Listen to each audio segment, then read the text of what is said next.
उत्तर प्रदेश में रायबरेली की सीट को लेकर काफी कसमकस मची है और ऐसे में साफ तौर से बीजेपी की तरफ से नाम आ रहा है कि वरुण गांधी कहीं ना कहीं रायबरेली सीट पर लड़ सकते हैं चुनाव। और ऐसे में कहीं ना कहीं कांग्रेस की तरफ से प्रियंका गांधी वाड्रा का नाम भी चल रहा है, यानी कि अगर ये दोनों चेहरे सामने आते हैं तो गांधी वर्सेस गांधी हो जाएगा।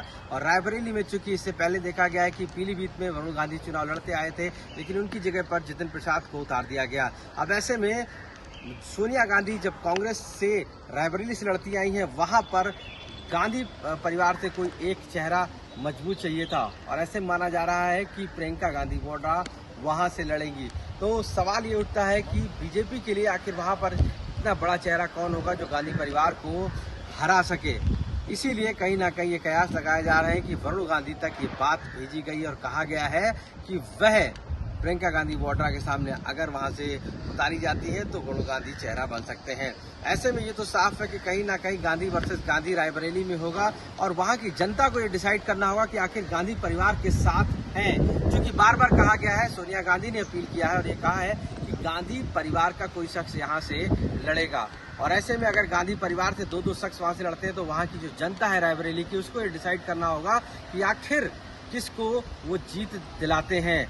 ऐसे में अगर वरुण गांधी वहां से लड़ते हैं तो प्रियंका गांधी वाड्रा की मुश्किलें भी कम नहीं होंगी। और कहीं ना कहीं माना जा रहा है जो एक परिवार की जो परिवार के बीच की जो दूरी है वो कहीं ना कहीं राजनीतिक दूरी भी सामने आ जाएगी। इसीलिए रायबरेली की सीट सबसे ज्यादा अहम और खास हो जाती है। हालांकि अगर वरुण गांधी वहां से नहीं लड़ते हैं तो प्रियंका गांधी वाड्रा के लिए ये जीत वहां की बड़ी आसान हो जाएगी, क्योंकि माना जा रहा है गांधी परिवार के लिए रायबरेली से कहीं ना कहीं वहां की जनता चाहती है कि कोई भी एक शख्स वहां से लड़े जो गांधी परिवार से हो। साफ तौर से बीजेपी की स्ट्रेटेजी भी यही है और वो चाहती है कि कहीं ना कहीं अगर रायबरेली की सीट सोनिया गांधी के बाद अगर जीतनी है, वहां से निकालनी है, तो कोई मजबूत चेहरा लाना होगा। हालांकि जो लोकल क्षेत्र के जो नेता हैं वो कहीं ना कहीं गांधी परिवार के सामने खड़े हो पाने में इतनी ज़्यादा कैपेसिटी नहीं है कि वो जीत सकें।